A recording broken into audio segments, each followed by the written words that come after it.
Well, join me right now here in the studio, I might add, Democratic Congressman from California, Robert Garcia. He is also national co-chair for the Harris-Walz campaign. Look, we have heard from Donald Trump repeatedly the hostile, anti-migrant approach, right? There is polling, though, that I'm checking here, and it suggests that Kamala Harris is still lagging in the Latino vote from where President Biden was in 2020. What is your reaction to her being behind where Joe Biden was?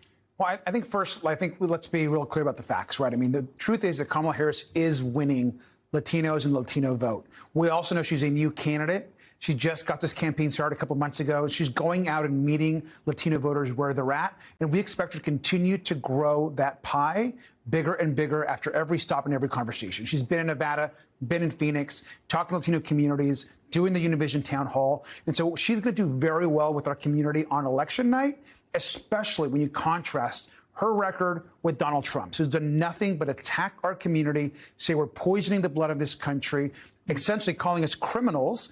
And so it's a clear contrast, and we got to get that out, and we'll continue to do so. And as during the commercial break, we were talking, you were at that event a couple of days ago in Las Vegas, that town hall. Let's listen to a little bit of the Q&A, and we'll talk on the other side. What are your plans, or do you have plans to support that subgroup of immigrants who have been here their whole lives, or most of them, and have to live and die in the shadows? My question to you is, what is your plan to improve the medical system? What will you do if you are president that is different than what the presidency of Joe Biden has done in order to fix this problem at the border? My pledge to you is that by the grace of God, and hopefully with your support as well, when I am elected president, I will bring back that border security bill and I will sign it into law and do the work of focusing on what we must do to have an orderly and humane pathway to earn citizenship. All right. So how did she handle the concerns? Did she change any voters' minds? I mean, I think she did. I mean, I talked to a lot of folks that actually watched that town hall. Were very impressed. I think she reached out, showed compassion. I mean, that first woman that you showed were very emotional. Yeah. A lot of people didn't see after the town hall was over, she walked right up to her and consoled her and talked to her directly one-on-one. This is a person that understands our community. She understands Latino issues. She both understands that you have to have a secure border, which, by the way, Donald Trump is the one that actually opposed legislation on, and also having a humane process and immigration process. And so she continues to reach out to Latino voters. It's an important constituency. And what she's telling folks, what we're telling folks is, hey, stand up for the person that's been there for community, not the person that doesn't respect us and has never done anything to support Latinos in this country. Looking at a USA Today Suffolk poll, it shows Harris is losing ground with young Latino men. This has been a similar trajectory among other male demographic groups.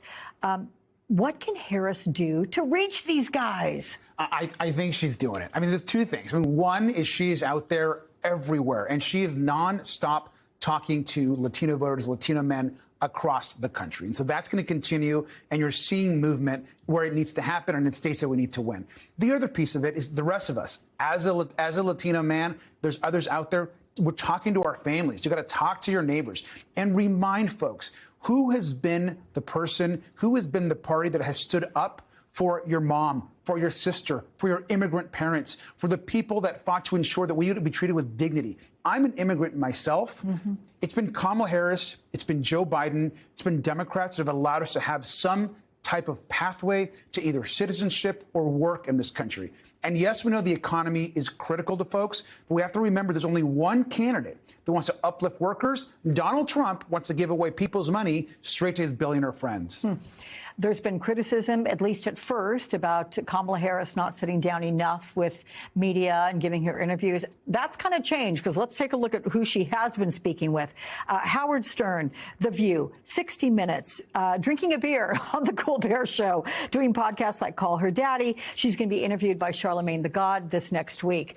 Is this approach working? Is it helping her target the voters that she needs, these undecideds, of which there are not many left? Absolutely. I mean, this is exactly what she needs to do, particularly in these closing weeks. She needs to go out and meet voters where they're at and go on shows, on podcasts, on media that folks are actually listening to. It's just not, of course, the traditional media that's important. It's reaching these independent voters. And so she's going to do that. And she'll continue to do that every day through Election Day. And so we're excited. I mean, her responses on The View on late night have been really well received by folks, but she's got to keep it up. And we're going to push every single day to Election Day. You're a Californian. I'm a Californian. We are aware of Kamala Harris, have been for quite some time, given her high-profile positions in this state. Do you think the rest of the country is getting an accurate sense of who she is? And if they're not, what does she need to do to make sure they see her as the way people viewed her in California when she was a popular attorney general? Look, people in California know her. We love her. She's fantastic. She's done great for our state. She's had a great, strong record. She's always been someone that's supported both law enforcement, uplifting working class folks, supported the Latino community. She gets California. What's really important for folks to recognize now is that she's also a new candidate. She's been president for a few months, and so we've got to continue to get her out in the community. We're just where we need to be in these swing states. We're exactly where we need to be to win. She's going to be all across the country, in Georgia, in North Carolina, Arizona, Nevada, Pennsylvania, and the places where she's got to speak directly to voters.